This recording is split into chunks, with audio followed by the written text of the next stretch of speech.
जो हमारे राजनाथ सिंह जी हैं वो आए थे नहीं, यहाँ नहीं, बाराबंकी में आए थे। बाराबंकी में आए थे नगर पालिका में। और नगर पालिका में आए थे। उन्होंने ये वादा किया था, इस समय ये वचन दिया था। हाँ, वचन दिया था कि 6 महीने में यदि 6 महीने के लिए मेरी सरकार आती है तो वहाँ पर भव्य स्मारक बना देंगे, विदेशी पर्यटक देखने को आएंगे। ये वचन दिया था। लेकिन आज तक पूर्ण बहुमत के रूप में सरकार बनी है, लेकिन उधर तरफ कोई तार की ही अगर बाउंड्री वाल करा दे तो बेहतर है।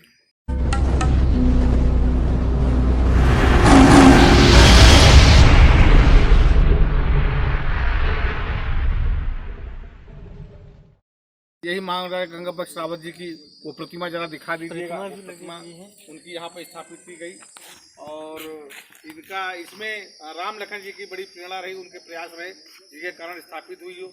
और मैं एक और बात कहना चाहूँगा कि जो जानकारी मिली है कि जानकारी ये भी मिली है कि यहाँ पर या दूसरी जगह जो हमारे राजनाथ सिंह जी हैं वो आए थे नहीं, यहाँ नहीं, बाराबंकी में आए थे। बाराबंकी में आए थे पालिका में। और नगर पालिका में आए थे। उन्होंने ये वादा किया था, इस समय ये वचन दिया था। हाँ, वचन दिया था कि 6 महीने में यदि 6 महीने के लिए मेरी सरकार आती है तो वहाँ पर भव्य स्मारक बना देंगे, विदेशी पर्यटक देखने को आएंगे। ये वचन दिया था।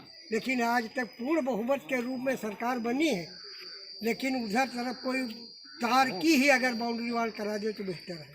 तो राजनाथ सिंह जी, अगर हमारी बात आप तक पहुंच रही है तो आप क्षत्रिय हैं और वचन का पक्के होते हैं, तो आपने जो वचन दिया था उसको करके निभाइए, और नहीं निभाते हैं तो फिर कोई बात नहीं। लेकिन कहते हैं ना कि रघुकुल रीति सदा चली आई, प्राण जाए पर वचन न जाए। तो वचन जा रहा है आपका, ये हमको यहाँ पता चला। और क्षत्रिय धर्म का पालन कीजिए, आपको याद दिला रहा हूँ।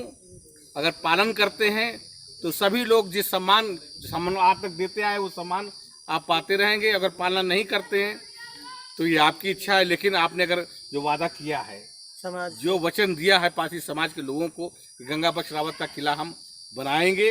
और अगर 6 बने सरकार है तो भाई अब तो केंद्रीय मंत्री भी आप हैं, केंद्रीय मंत्री भी हैं, प्रदेश में सरकार भी है, तो अब किस बात की देरी है और किस बात का इंतजार है। तो बनाइए, अपने वचन को पूरा कीजिए। पूरा पारसी समाज इस उद्देश्य से आपकी ओर निहार रहा है। देखते हैं आप कितना करते हैं। अगर मेरी आवाज़ आप तक पहुंच पाए तो जरूर इस पे करिए, और नहीं पहुंच पाए तो मैं आपके वचन को याद दिला रहा हूं, क्योंकि हो सकता है 8-9 साल हो गए हों, वचन भूल गए हों, है कि नहीं। तो ये वचन फिर से मैं आपको याद दिला रहा हूँ, और इस वचन को खातिर ही क्षत्रिय अपना जीवन जिए हैं। और पारसियों ने तो कभी अपने वचन को खाली रखा नहीं। सत्ता से महरूम हुए, शासन से महरूम हुए, लेकिन अपने वचन से महरूम नहीं हुए।